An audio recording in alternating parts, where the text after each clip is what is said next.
Gilneas, don't worry, buddy. Seriously, though. Hello and welcome, ladies and gentlemen. This is the one, the only, the Azothan, and we are back with part 2 of this Lordaeron the Foremath.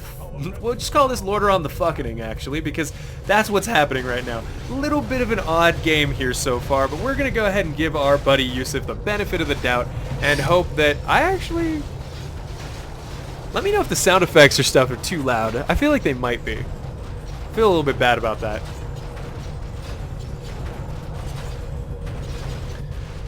Last we left off, South Evil Team was actually doing kind of okay. Shadow Council's doing well, Burning Legion's doing well. However, Dark Horde left and Dragon Maw betrayed them. So I'm kind of waiting to see how the Dragon Maw oh, Jesus Christ. Welcome to the Black Dragon clan.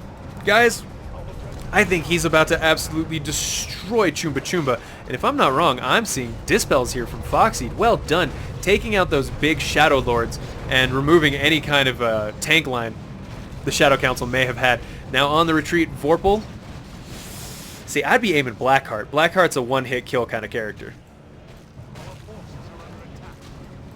Alright, Black Dragonflight has him on the retreat. Let's look at the upgrades for Black Dragonflight. 3-2.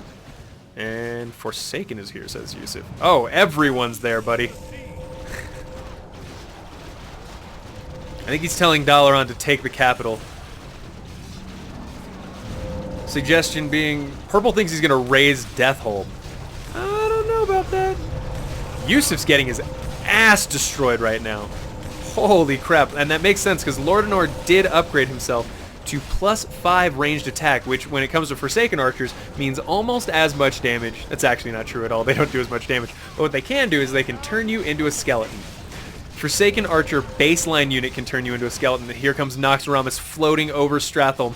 Noth and his Plaguebringer forces have knocked down the back door, but Deathkiller, come on, drop it right in there. Oh, that's fucking sexy right there. Sorry, can we just get a good panning zoom on this?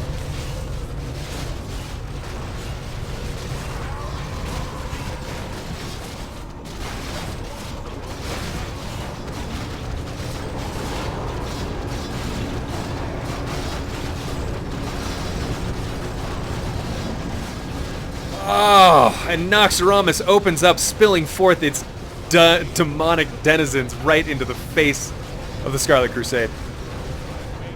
Which, I don't know how well that's working. 2-1 upgrades, fully maxed up casters, but he's actually put himself in kind of a shitty choke point.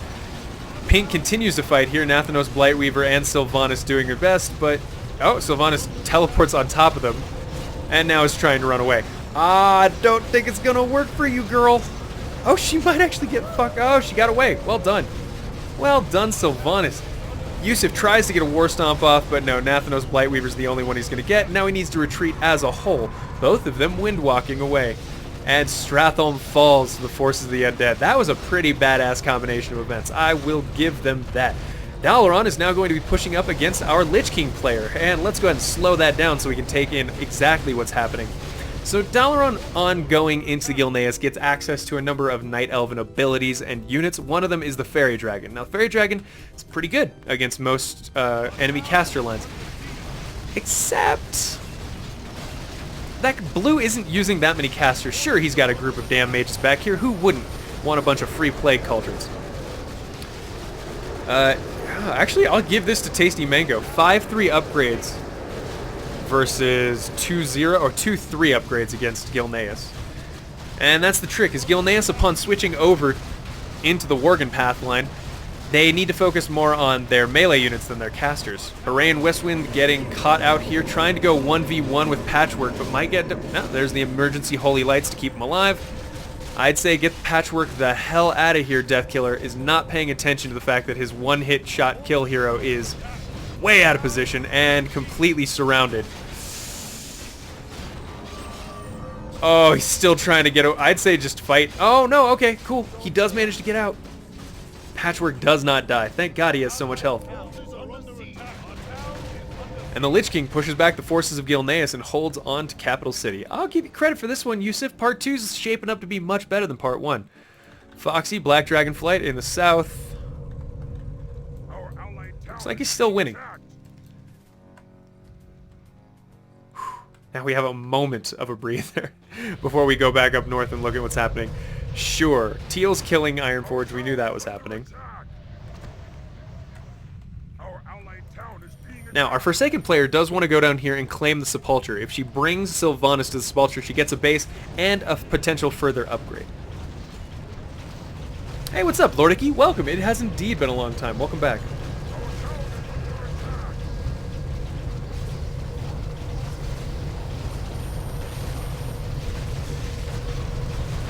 Alright, careful there, Tastiest. Letting your elite units get out on their own is a bit dangerous. And he needs to make sure that he has a forward base to continue reproducing units. For now, the Undead are going to win this. Abominations are just some of the best baseline tank units in the game as far as damage and defense go.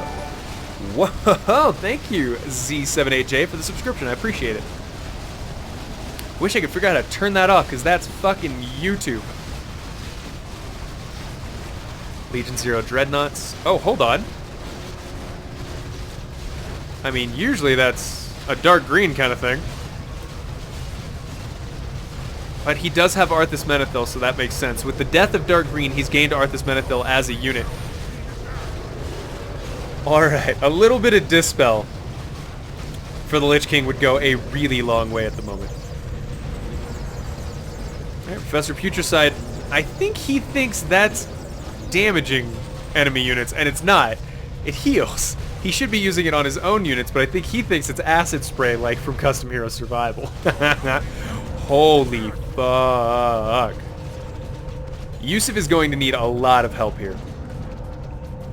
Forsaken and Cult of the Damned have brought some of the biggest armies I've ever seen from Undead players here, right to the gates of Tyr's Hand, and the Holy Ground is going to help him. We dead, says Vuli. Don't count yourself out. Come on, Foxy, I'm sure he can teleport in there. He has the money. He doesn't have the scroll of teleport. And he's just running in circles. What are you doing, Foxseed? Help your allies. One way or the other, help them. Silverpine Forest is falling to the Undead. Tyr's Hand is going to fall to the Undead. This is a very impressive defense here on Yusuf's part. But I don't know how long it'll last once they start flanking from the other entrance here. And that's smart of Pink. He's going that way. Yusuf is holding. Remember, every single time a Crimson Knight dies, it has one revive in it. So they have twice as much health and survivability as you'd think, but that's not helping a lot at all. They're dying so quickly. Alright, where's the teleport? I'm waiting for that teleport.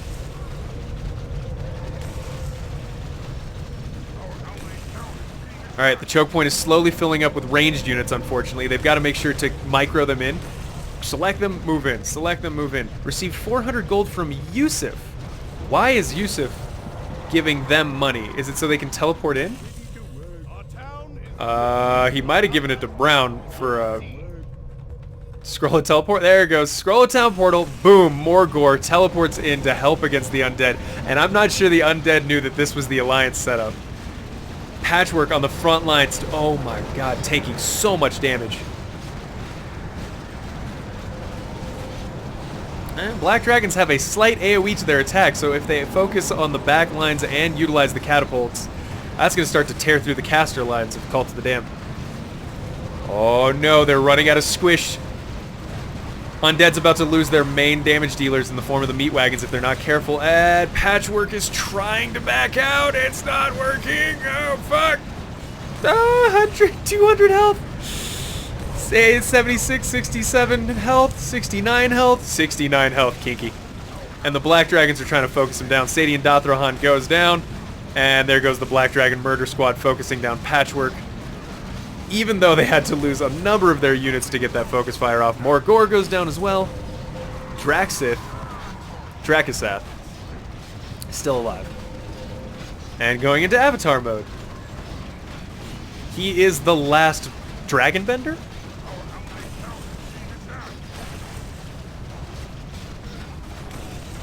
Yeah, this is pixel porridge at the moment. You can't even see what's going on. It's just a nice little blend of everything together. How's the flank attack going? Alright, Pink's still tearing through the back. I don't think Tyr's Hand stays alive for much longer. That was all of Brown's units. Yusuf, what heroes do you have left? Basilian and Renault are the only ones alive. Renault's still carrying the Ashbringer. Trying to go toe-to-toe with Apothecary Putris at the moment.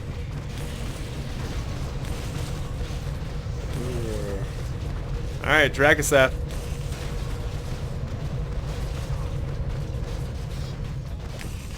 It's really kind of hard to tell. 200 gold for Foxseed so that Yusuf can keep making more units. Not the Plaguebringer gets a little bit too far ahead of the rest of his units. There goes the heals for the Undead army if he dies. He dies. Alright, they're going to have to remake him now. Continued Fire Breaths from Dracosath. He's building a Temple of the Damned and as many units as he can. Foxy still has 350 gold. Where is the reinforcements? There they are. Black Dragon Spawn. I think they're going to hold Tyr's hand.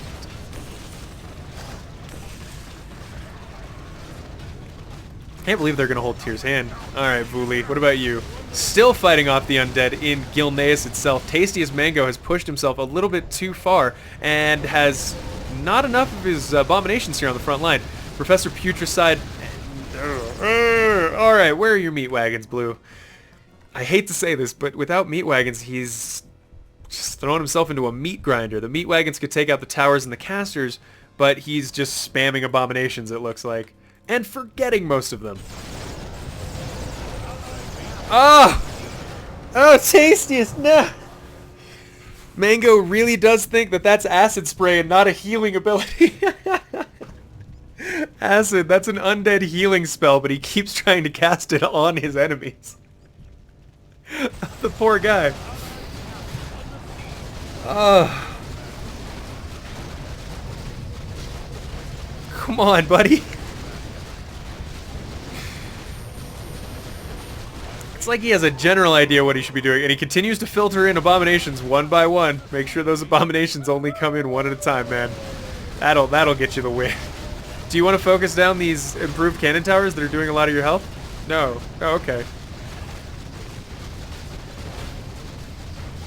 This hurts. This hurts just a little bit. So the Undead got stuck in place because they have ranged units getting in the way of the melee units that want to get in. This is the problem with not microing your units when you think you have the advantage against a base, is you end up blocking everything with ranged and then none of the melee can get in. Catapult, Archer, throwing Undead Dothraki, Caster, literally nothing else can walk in here. We have an abomination that's trying, but the catapults are like, no, no, no. It's like that motherfucker in the tank from Warhammer 40k. Drive me closer. I want to hit them with my sword. Okay, you can do that. I don't recommend it, but you can do it. Arthas backs out. Did we also manage to keep... No, Professor Putricide died. That's okay. He'll just keep Gilneas locked into this little hold.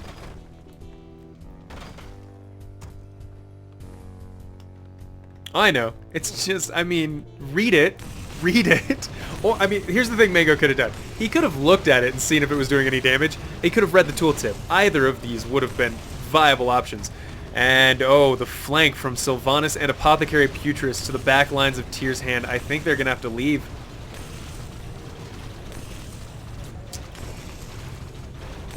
I mean, if I was Chumba, I'd stay allied to them personally. He's got enough going on right now that I would... I mean, most of the people have betrayed. Yeah, Chumba's saying, we're not civil warring.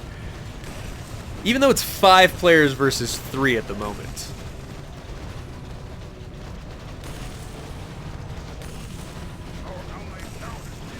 And Vuli's being a little bit rude, but I can see what's going on here. So it's literally just the Renegade Alliance versus Lich King, Cult of the Damned, Forsaken, Shadow Council, and Burning Legion. So it's 5v3 right now. Our town is under siege. Rebuilding the defenses at Gilneas.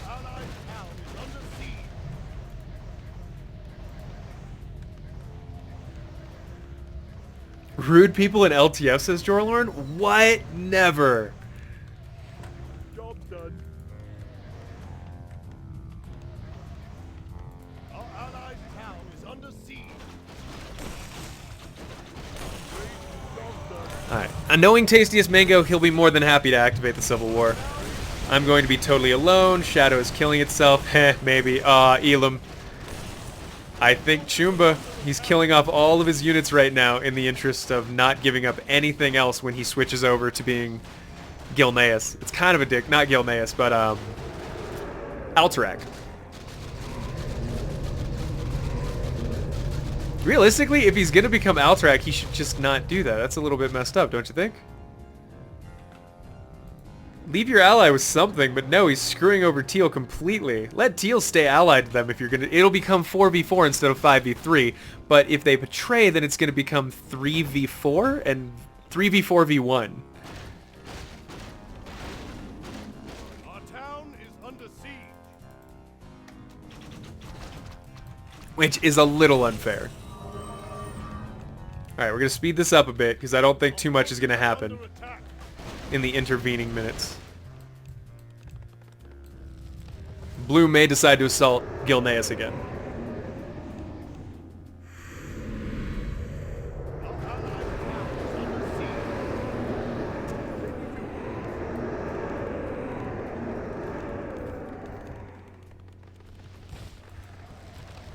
Job done. I like this plan. Foxy's saying we go for the Sunwell, we take it, give it to Purple, get him the Scythe of Elune, and then level up Goldrin as much as we can. Which is their own little demigod-like hero. Oh, Green has to destroy everything to keep Syndicate from crashing the game. Gotcha. Still though, don't tell them to unally right before you're gonna betray him. That's kind of a dick move.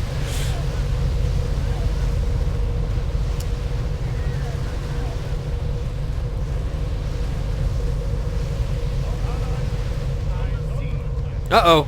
Aw, Vully dropped. What? That must have been an accident.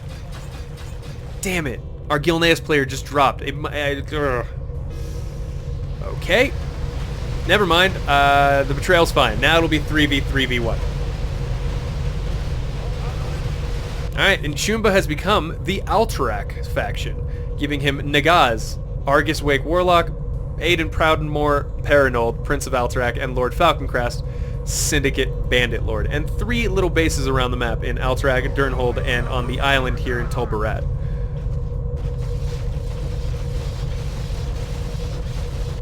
Really? Alright. I mean, this is still going to be a fast-forward kind of situation. Yusuf's trying to flank Tastiest Mango's catapults right now. Just running around. I think he realizes his Scarlet units are quite a bit faster than Blue's. Murder, murder, murder, murder, murder, murder, and then run away. Hit and run tactics as long as you're losing. It's smart.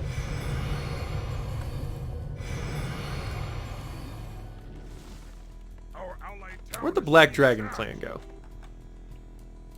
Oh, they're still here. Okay, Dragonmaw Port still has its Dragon Breath cannon as well. That's good news.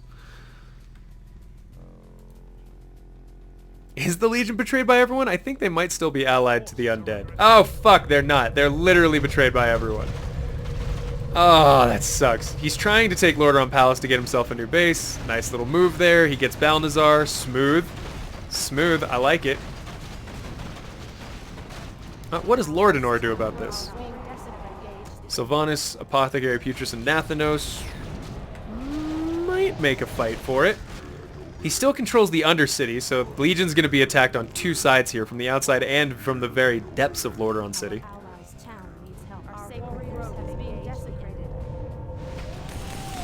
Alright, and the Undead continue to chase. Straight into a small force of Chuba Chuba. If Chumba and Yusuf can hold these 2 choke points at Anderhall, we should be fine. Uh-oh. Yusuf, what are you doing? Why are you running back into the army? What is going on here?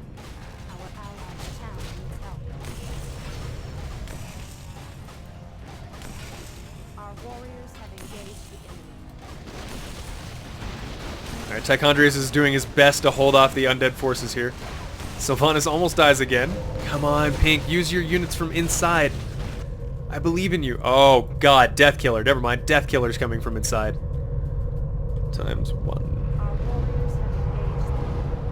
Oh, God. Yeah, that'll be the end of him. Poor Legion. And Legion teleports out the minute he realizes he's overmatched. The good news is he got Grandmaster Vorpal. Now he can sit in the Twisting Nether forever and ever and accomplish nothing, would be my guess. Alright, how far did Blue's forces chase you, Red? Show me on the doll where the Alterac touched you. Alright. Whoa, Blue is an interesting guy. He's not building forward bases. He doesn't have the casters to do so. But here comes Apothecary Putris landing on the shores of Lordaeron again. Hopefully he'll get some summoned acolytes. Oh, wow. Alliance team really is going for the Sunwell at the moment.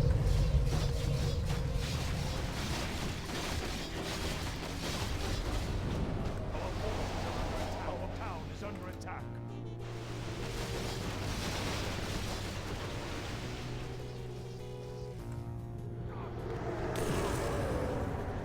Research complete.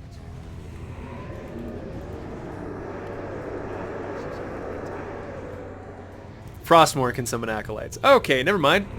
He should totally be summoning acolytes and building forward bases. But again, this is Mango's third game, so we're not harsh enough. We're not trying to harsh his buzz.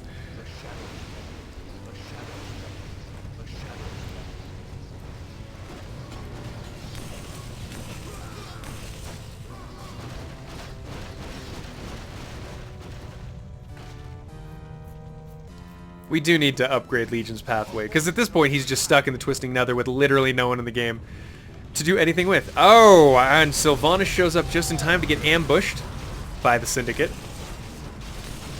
And upgrades dictate Syndicate's doing better. 5/5 upgrades from Chumba.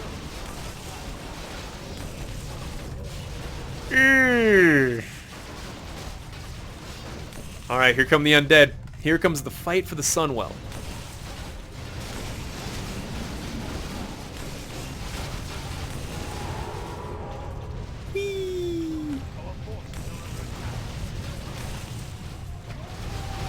That's what I wanted to do. Why am I so bad at it?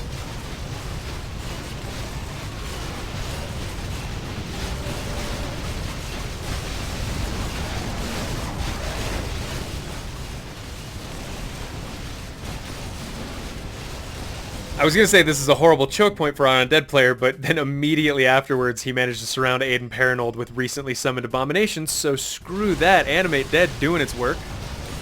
Still kind of bad. If there was any real siege damage here from Chumba, the Undead army would be in a lot of trouble. Alright, Unholy Death Gateway has been opened up, allowing him to bring in units from Northrend as well. I don't think we can hold for long, says Yusuf. No, you can't. Especially not unless the Black Dragonflight joins you. Which we don't know where the hell they are. Oh, they're in Outland. Okay. Alright, and the Undead are making the push. Most armies are fully upgraded at this point, so I don't know what the advantage is.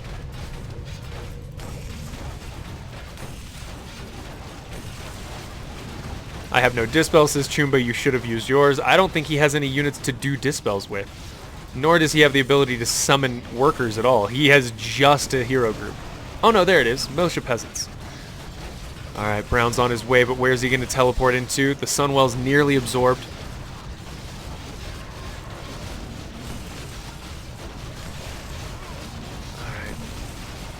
Chumba's still spamming the Knights, but Rogue Knights aren't good against. They're not good enough. Oh my god, this is overwhelming. Come on. Foxy, are you on your way? Are you actually? No, you're not. He's gonna buy himself a Scroll of Town portal. He has 300 gold left. How much gold does Yusuf have? 947, and he's not building any units. Good. Good to see. Excellent use of his money and time there. OJ is trying to build units, but we don't know how much Chumba has. He has 3,000. Come on, guys. You have 4,000 gold between you, and somehow still not making units. Receive 200 gold. Okay, Brown's units are in a little bit of trouble because most of them are melee and they're grouped up, taking AoE range damage from all these casters in the backline. Meat Wagons now have them bracketed in. Needs to spread his units out a bit so they don't die to unnecessary AoE, but now they have at least a moment's breathing room here. Yusuf continuing to spam Knights here. I mean, good on him. Might eventually turn the tide.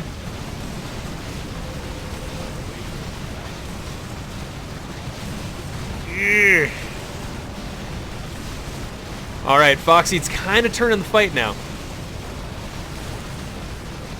Yes, the fight is turning in the Alliance's favor, with reinforcements finally being produced by all these players, except Chumba, who still has 2,200!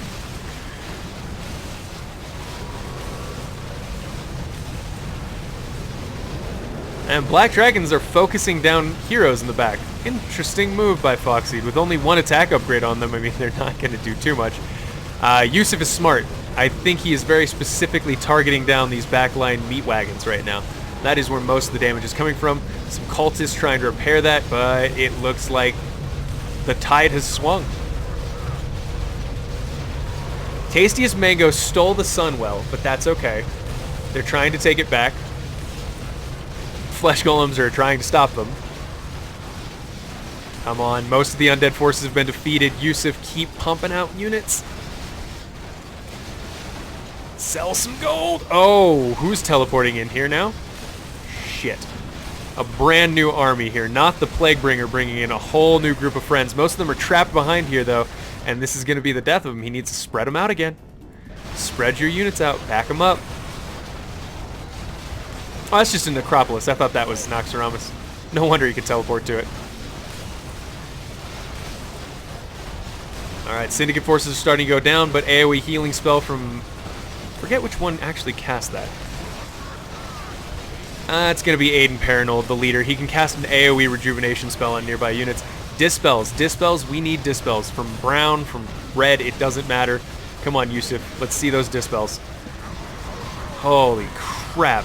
And more units landing. Look at Tastiest Mango actually bringing in forces using his navy. This is a solid-ass fight. Let's go ahead and pause right here, guys. I think that was a good part 2, don't you? I think that was a good part 2. Lone Rose, I'd love to have your replay. Alright, thank you for joining me, ladies and gentlemen. This has been the one, the only, the Azothan. We're going to hop back into part 3. Those of you on YouTube, tune in tomorrow for the next episode. Those of you watching live on Twitch, why don't you go ahead and just hang out, stay right here, and we'll get right back into it. See you guys in the next one. Bye.